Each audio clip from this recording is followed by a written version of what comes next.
So let's go ahead and get what your animal energy is for the month. But I really, really like it. I love a Nine of Pentacles, honey. I do.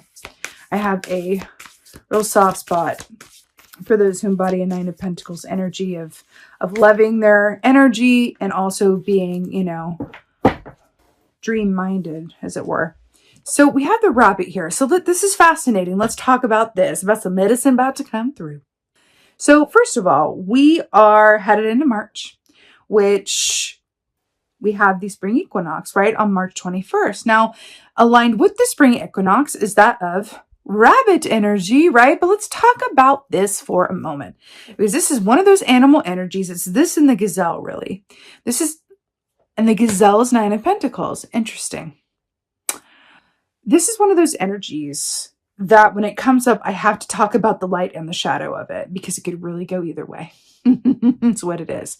On the light side, rabbit energy is about abundance and fertility and multiplicity and joy, right? And luxury, right?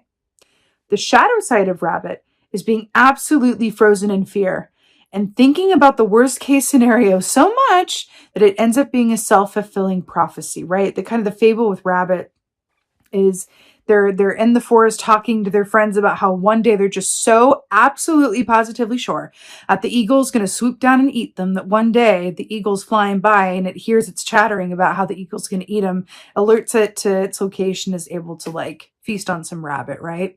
So it could go either way, you guys, and it's interesting that I'm getting this from you. It's also along with that cat energy and then morphing into the Cheshire cat and the moon. I feel like humor as well is going to be a huge medicine for you this month, and quite possibly the key to something.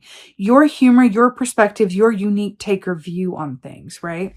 Interestingly enough. Let's go ahead and see what's going on for Taurus in the month of March. What's going on? Ooh, King of Cups. I can't tell you the number of times it's come up in this round. So King of Cups, absolutely beautiful energy about emotional equilibrium, emotional intelligence, feeling really balanced from an emotional sphere, being connected in with your knowing and your intuition. This is also about energy responsibility and being responsible for your own energy, about not taking on the feelings of other people as your own. That's what he's really, really good at. Queen of Cups.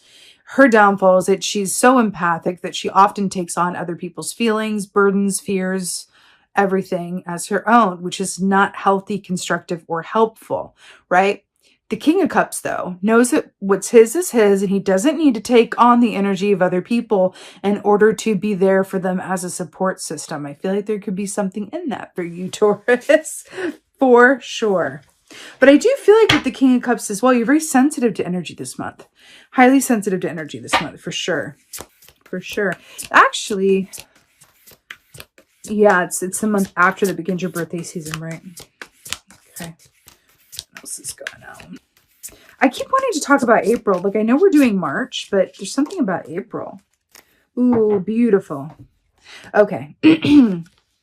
This is interesting and making sense. So six of Pentacles here, right? This is about reciprocity. This is about equal give and take. This is about being in mutually beneficial partnerships and relationships, and also the relationship that you have, but of course, with yourself. Now, what's interesting about this is here's the role of the benefactor, right? Larger than life. And then here's the receiver, the giver, the receiver. Which one do you identify with more? First thing that comes to your mind. Do you identify with the giver or the receiver more? Whichever one that you identify with, you're being asked this month to flip it. If you identify more with the giver, you're being asked to allow yourself to receive. If you identified more with the receiver, you're being asked to be in a place of giving without any expectation around that. Fascinating, no?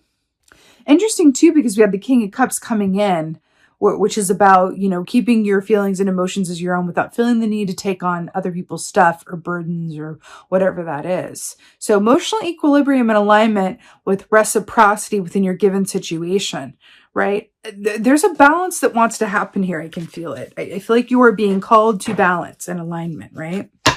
It's interesting. Interesting. But, you know, the water and the earth of it all as well, especially because rabbit is earth too.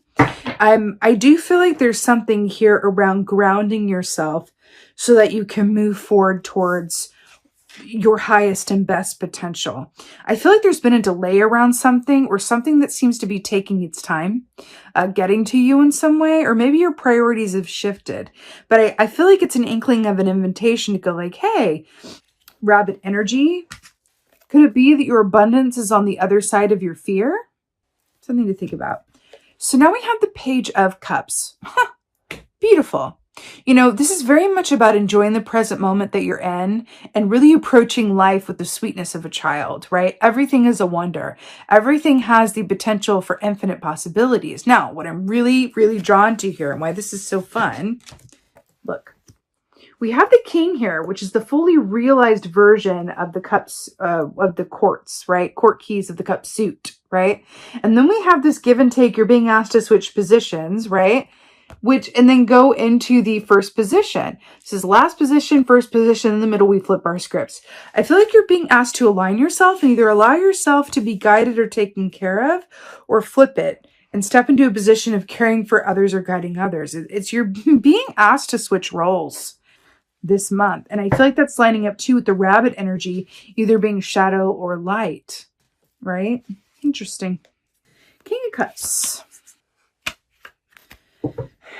King of Cups is Five of Cups in reverse. So in the upright, Five of Cups is very much about your perspective. It's how you see things. It's about, are you focused on what's been and what has been lost? Or are you focused on what could be? Right? Are you focused on this capybara swimming away from the scene of the crime here? Or are you focused on this poor capybara that has passed, into that good night over there on the bank, right? But the fact that this is in reverse with the King of Cups, I feel like there's a beautiful energy here around regained perspective and regained hope and enlightenment. But I keep hearing it, y'all. With the rabbit energy, I really feel like this could go either way. So I feel like it's of the utmost importance to do emotional self-care and balance and keep your equilibrium about you this month. I feel like things are going to be really going on this month, for sure. Not just for you, for the collective, but there really is a lot going on and you're really being asked to ground yourself and keep your perspective healthy and whole. Okay? It really feels important. Again, with that rabbit, light or shadow, right? Six of Pentacles. Ha! I love it. Six of Pentacles is the Four of Wands. Let's talk about why this is brilliant. So Four of Wands is about happiness, joy, happy home and family, right? The Wands rule the realm of the actions we take, usually around the work that we love to do or pursuits that we're passionate about. But here's why it's brilliant. Remember how we were talking about switching the role, right? This is the bowerbird. Now let's talk about what makes the bowerbird so unique and special.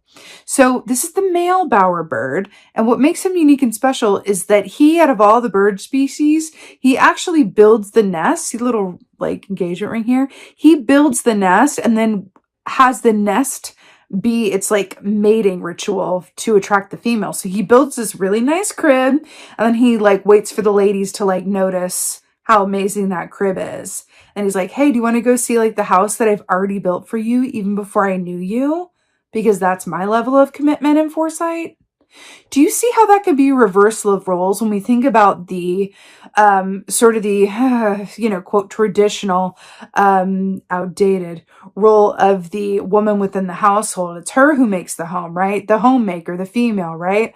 But then we have the male energy who's the homemaker here. And aren't we talking about switching roles? There's something you're being asked to do differently or asked for help around or shift what you normally do into the other shoe or perspective or stance. There's something in that for you, and it feels really important. As an example, let's say that at work, you're used to kind of doing everything for everyone. You're kind of in a position where people are always coming to you for advice and you're always giving it. And you're always doing that little bit of extra work and you can't say no. And you always work late, even though you don't get paid overtime, whatever that is. You're being asked to flip that role for this month and ask others to stay late for you. Ask others to do that extra bit of work so that you don't have to.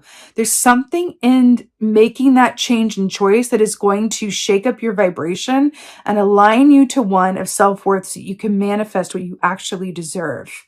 Okay, there's something about that. Another example, let's say that you're in a home situation where you are the one who does all the housework and you are the one in that, you make the dinner, you take care of the kids, you make sure everything's clean and you go to work and you do all this stuff. And then you have a partner who does less because that's just kind of how it is, right? Switch that, flip that script, honey. That's what I'm hearing for this month. Flip that script and say, hey, I would like to ask you to be responsible for X, Y, and Z this month. You're going to pick up the kids and you're going to do the dishes and you're going to make dinner. And that's what I would like for this month. How about it? If they have a problem with that, then that is something that you need to notice and know. But there's an aspect of this really allowing yourself to do things differently. I can't even sit here and tell you exactly why that is. Like, I'm not getting a clear read about like, and this will do that and do this so that this happens. But there's something in you willing to do something differently or switch roles in some way. Because on the other foot, like, let's say that your partner's the one or your coworker is the one who's always doing the most, right? And take notice of that and say, you know what? You work really hard or you're always doing this. Let me do this for you. You know what? Take Saturday off. You're always coming at, take Saturday off. I got this, right? There's something in switching it up in that way that is going to have some really beneficial results. But again, I cannot sit here and tell you exactly what those are. I don't think you're supposed to know. I think it's just about inviting you to engage with this energy from that perspective, right? There's something about it.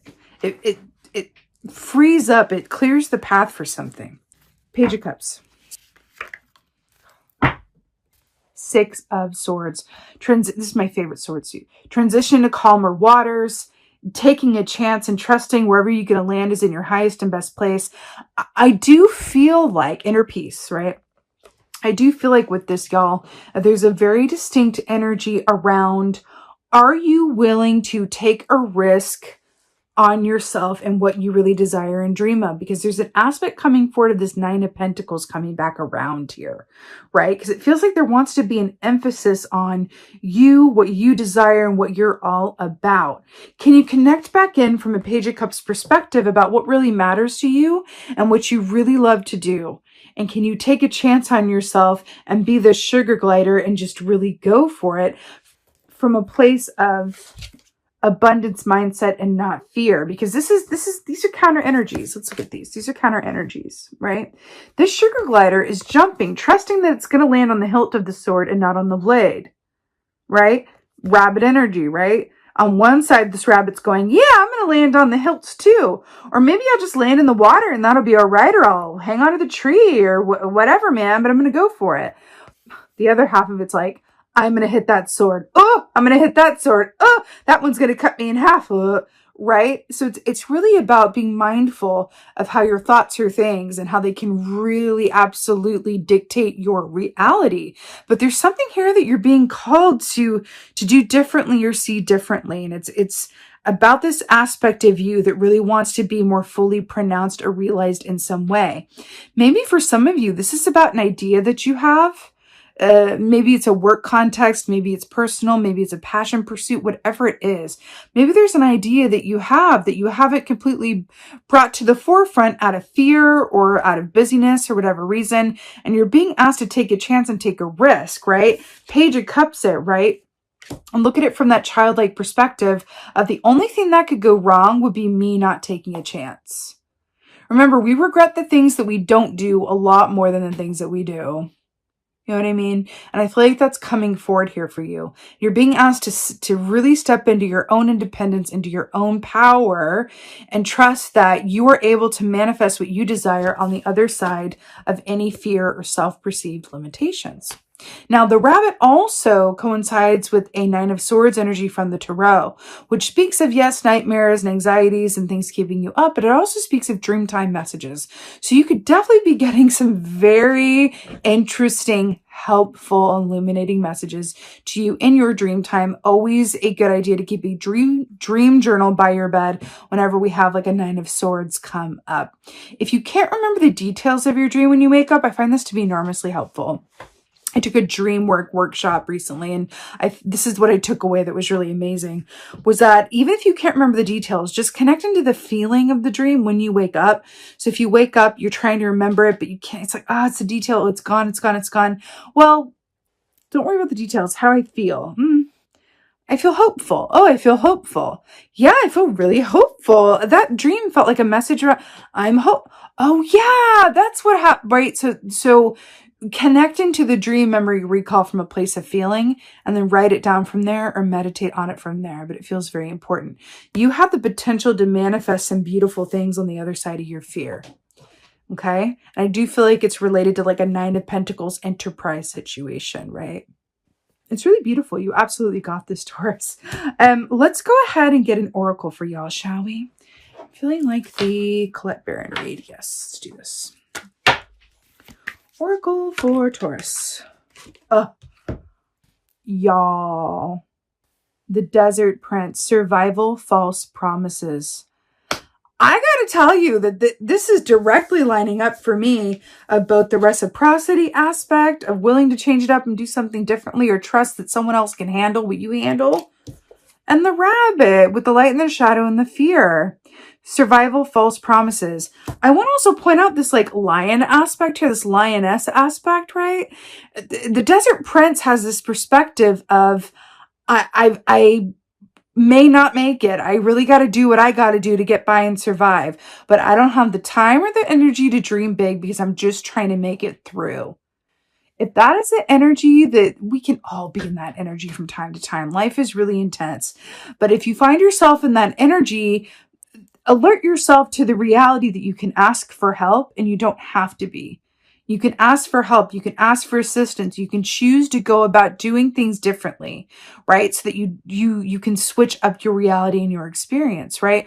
Remember, like attracts like, right? So if you're in a reality, if you're in a routine, if you're in an energy that you don't particularly love, it's your responsibility to get clear about how you may be making some fear-based choices or just kind of getting by to get along or whatever it is, and how to get clear on why that is, what the inner driver behind it is, and to allow yourself to break through that glass ceiling of fear, right? To the other side of like true potential and newness, right?